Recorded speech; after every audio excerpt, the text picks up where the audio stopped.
বাংলার মুখ, কবি জীবনানন্দ দাশ।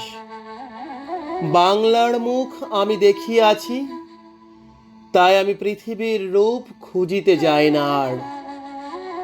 অন্ধকারে জেগে উঠে ডুমুরের গাছে, চেয়ে দেখি ছাতার মতো বড় পাতাটির নিচে বসে আছে ভোরের দোয়েল পাখি। চারিদিকে চেয়ে দেখি পল্লবের স্তূপ, জাম, বট, কাঁঠালের, হিজলের, অশ্বত্থের করে আছে চুপ। ফণি মনসার ঝোপে সটিবনে তাহাদের ছায়া পড়িয়াছে। মধুকর ডিঙা থেকে না জানি সে কবে চাঁদ চম্পার কাছে।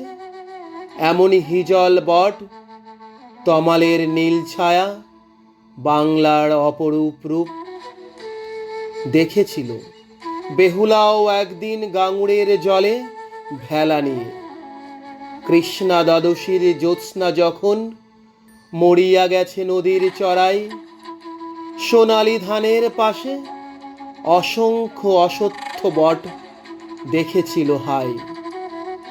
শ্যামার নরম গান শুনেছিল একদিন অমরায় গিয়ে ছিন্ন খঞ্জনার মতো, যখন সে নেচেছিল ইন্দ্রের সভায়।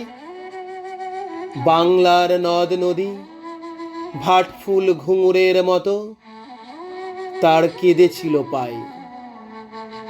বাংলার মুখ আমি দেখিয়াছি, তাই আমি পৃথিবীর রূপ খুঁজিতে যাই না আর।